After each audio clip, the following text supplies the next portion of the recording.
परदेसियों से न अखियां मिलाना, देते हैं गुल यहाँ खिल के बिखर बिन जाऊं कहाँ तुम बिन। ओ मेरी शर्मिली आवो ना। अपने वक्त के सबसे पॉपुलर हीरो शशि कपूर, उनके क्लीन शेव चेहरे पर पड़ने वाले डिंपल्स पर सैकड़ों लड़कियां मरती थी। उनकी स्माइल, टूटा हुआ कोने का दांत दुनिया भर की लड़कियों को उन तक खींच लाता था। सब उनसे शादी करना चाहती थी। एक लड़की तो हफ्तों तक उनकी इमारत में डेरा डाले बैठी रही। आखिरकार उसे हटाने के लिए पुलिस बुलानी पड़ी। लेकिन इस हैंडसम एक्टर का दिल आया अपने से 5 साल बड़ी इंग्लिश अभिनेत्री जेनिफर कैंडल पर, और वो भी उनके चाम से बच नहीं पाई। जेनिफर अपने पिता जेफरी कैंडल की थिएटर कंपनी शेक्सपियराना में मुख्य अभिनेत्री के तौर पर काम करती थी, और शशि कपूर अपने पिता की थिएटर कंपनी पृथ्वी थिएटर्स में काम कर रहे थे। दोनों के पिता भी एक दूसरे को जानते थे और दोनों ही थिएटर से प्यार करते थे, मगर उनके प्यार की वजूहात ये नहीं थी। एक दिन अंपायर थिएटर में पृथ्वी थिएटर्स का एक प्ले हो रहा था। शशि कपूर बैक स्टेज थे और जेनिफर अपने दोस्त के साथ दर्शकों की सीट पर आगे की लाइन में बैठी थी। जब शशि कपूर ने हॉल में बैठे लोगों का रिस्पांस देखने के लिए पर्दे के पीछे से झांका तो उनकी नजर पड़ी रशियन दिखने वाली पोल्का डॉट की ड्रेस पहने एक खूबसूरत सी लड़की पर, और वो पहली नजर में ही दिल हार गए। पूछताछ करने पर जेनिफर के बारे में पता चला और अगले दिन उनकी मुलाकात फिर से हुई। कुछ था जेनिफर में कि वो उनके चेहरे को भुला ही नहीं पा रहे थे। उस वक्त शशि कपूर की उम्र थी मात्र 18 साल, और तब तक वो बहुत शर्मीले भी थे। परिवार की लड़कियों के अलावा तब तक उनकी किसी लड़की से बातचीत नहीं हुई थी, ना ही कभी कोई गर्लफ्रेंड रही थी। इसीलिए उस लड़की से बात करने के लिए उन्होंने अपने एक कजन का सहारा लिया, और अगले दिन वो दोनों पहुंच गए उस होटल में जहां जेनिफर और उनका ग्रुप ठहरा हुआ था। लंच टाइम था, सबसे उनका परिचय कराया गया, मगर जेनिफर ने उनकी तरफ देखा भी नहीं। शशि कपूर बहुत मायूस हो गए। उन्हें जेनिफर का ये व्यवहार बिल्कुल अच्छा नहीं लगा। मगर अगले दिन थिएटर में जेनिफर को देखकर थोड़ी राहत मिली, और वो राहत उस वक्त खुशी में बदल गई जब जेनिफर ने उन्हें अपना नाटक देखने के लिए इनवाइट किया। जाहिर है वो ये मौका किसी भी सूरत में गंवाना नहीं चाहते थे, इसीलिए पहुंच गए। शेक्सपियर को स्टेज पर उन्होंने पहली बार देखा था। उस प्ले में जेनिफर ने मिरांडा की भूमिका निभाई थी। उस प्ले में उन्हें देखकर वो उन पर पूरी तरह से फिदा हो गए, लेकिन जबान से कुछ नहीं कह पाए, पर उनकी आंखों और हाव भाव ने काफी कुछ कह दिया था। इसीलिए जेनिफर ने पहल की और कहा कि मैं बॉम्बे में ही रहती हूँ, हम मिल सकते हैं, और फिर दोनों की मुलाकातें शुरू हो गई। शशि कपूर उस समय इतने शर्मीले हुआ करते थे कि जेनिफर उन्हें गे समझने लगी थी। शशि कपूर ने भी एक जगह कहा है कि उन्हें जेनिफर का हाथ पकड़ने में ही महीनों लग गए, क्योंकि ये बात है 50s की, और भारतीय समाज में उस समय खुलेआम लड़की का हाथ पकड़ना उतना भी आसान नहीं था। उन दिनों शशि कपूर पृथ्वी थिएटर्स में नौकरी करते थे और उनकी सैलरी बहुत ज्यादा नहीं थी, इसीलिए जब कभी भी वो दोनों कहीं घूमने जाते तो लोकल ट्रेन से जाते। उस दिन उन दोनों ने फिल्म देखने जाने के लिए ट्रेन पकड़ी, और जब ट्रेन ने ब्रेक लगाए तो जेनिफर को गिरने से बचाने के लिए शशि कपूर ने उनका हाथ थामा और फिर कभी छोड़ नहीं पाए।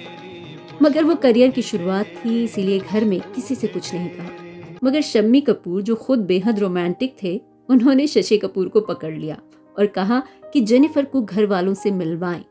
घर वालों से तो नहीं, पर एक दिन शशि कपूर जेनिफर को शम्मी कपूर के घर ले गए अपनी भाभी गीता बाली से मिलाने। गीता बाली को जेनिफर बहुत पसंद आई और उन्होंने शशि कपूर को कुछ पैसे और अपनी कार दी ताकि वो दोनों कुछ अच्छा वक्त साथ में बिता पाएं। आपको जानकर हैरानी होगी कि प्यार का इजहार भी पहले जेनिफर ने ही किया। वो इंतजार कर कर के थक गई थी, पर शशि कपूर इतना डरते थे कि सीधे सीधे उनसे कुछ कह ही नहीं पा रहे थे। लेकिन जब प्यार का इजहार, इकरार सब हो गया तो दोनों ने अपने अपने घर में बात करने का फैसला किया। शशि कपूर ने शम्मी कपूर के जरिए घर वालों तक बात पहुंचाई। घर वाले एक ब्रिटिश बहू की कल्पना से खुश तो नहीं थे, पर कपूर परिवार इस मामले में ज्यादा स्ट्रिक्ट भी नहीं रहा।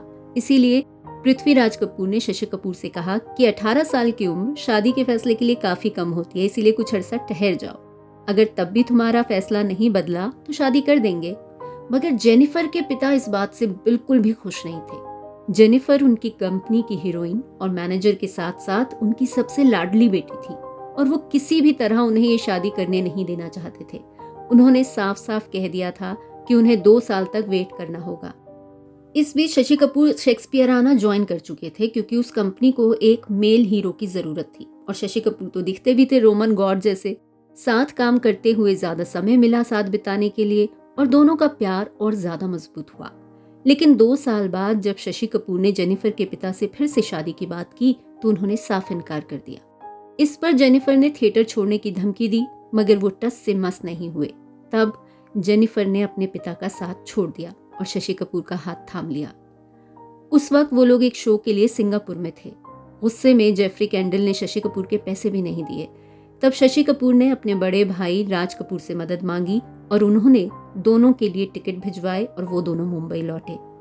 1958 में दोनों की शादी हुई जिसमें जेनिफर का परिवार शामिल नहीं हुआ था। उस वक्त शशि कपूर 20 साल के थे और जेनिफर 25 साल की।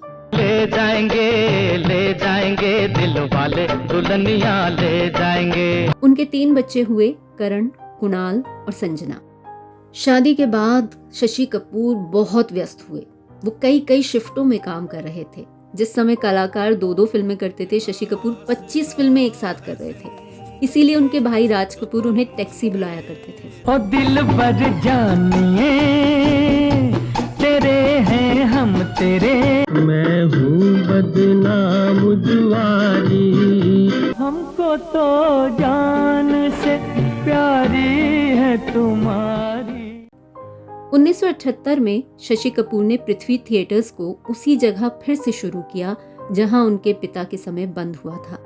इसके लिए शशि कपूर ने अपनी कमाई का बहुत सा पैसा लगा दिया था मगर जेनिफर ने उनका साथ दिया। शशि कपूर ने फिल्म वालास बैनर तले जुनून, 36 चौरंगी लेन, कलयुग, विजेता जैसी फिल्में बनाई। जहां भी जो भी हुआ उसकी वजह मैं नहीं, अपनी जिंदगी के लिए भी जिम्मेदार नहीं मैं। शायद आपको इस बात का इल्म नहीं है कि दिल्ली अभी हमारे कब्जे में है, लेकिन अंग्रेजों के घेरे में। इन सब कामों में शशि कपूर के साथ साथ जेनिफर कपूर की भी मेहनत थी। उनका बहुत बड़ा सपोर्ट था। 1983 में जेनिफर को कैंसर डायग्नोज हुआ। उनकी सर्जरी भी हुई और वो ठीक भी हो रही थी मगर जब वो लंदन ट्रिप पर थी तो पता चला उनका कैंसर फैल रहा है और फिर अपनी जिंदगी के आखिरी कुछ महीने उन्होंने ब्रिटेन में अपने माता पिता के घर में गुजारे और वहीं 1984 में उनकी मौत हो गई। उनकी मौत के बाद शशि कपूर बिखर गए। दरअसल जेनिफर ने शशि कपूर को संभाल रखा था, इसीलिए शशि कपूर का वजन दूसरे कपूर भाइयों की तरह एकदम नहीं बढ़ा था। उनके खाने पर ही नहीं बल्कि उनके पीने पर भी जेनिफर का कंट्रोल था। पर जेनिफर की मौत ने शशि कपूर को पूरी तरह तोड़ दिया। जेनिफर की मौत के कुछ वक्त बाद जब वो लोग गोवा गए हुए थे तो एक दिन शशि कपूर बोट लेकर समंदर के बीचों बीच पहुंच गए। उनके साथ सिर्फ उनका बेटा कुणाल था। कुणाल के मुताबिक उस दिन पहली बार शशि कपूर फूट फूट कर रोए। जेनिफर जब इस दुनिया से गईं तब शशि कपूर सिर्फ 46 साल के थे। वो आसानी से दोबारा शादी कर सकते थे पर यह ख्याल ही उन्हें असहज कर देता था क्योंकि जो कनेक्शन उनका जेनिफर के साथ था वो बहुत अलग और मजबूत था। किसी और के साथ वो ऐसा महसूस नहीं कर पाते और शशि कपूर के मुताबिक उन्हें ऐसा लगता था कि जाने के बाद भी जेनिफर वहीं थी, उनकी सुनी दुनिया में, उनकी रूह के आसपास। जेनिफर का जाना शशि कपूर के लिए किसी सदमे से कम नहीं था। इसके बाद उनकी जीने की इच्छा ही खत्म हो गई थी। धीरे धीरे उन्होंने खुद पर ध्यान देना भी बंद कर दिया। इसीलिए बाद के दौर में उनका वजन लगातार बढ़ता गया। एक वक्त आया जब उन्होंने बेहिसाब शराब पीना शुरू कर दिया था जिसका असर उनकी सेहत पर पड़ना ही था। 4 दिसंबर 2017 को शशि कपूर भी इस दुनिया को छोड़ गए पर उनका और जेनिफर का प्रेम आज भी फिल्मी दुनिया के लिए एक मिसाल है। तोता मैना की कहानी तो पुरानी पुरानी हो गई।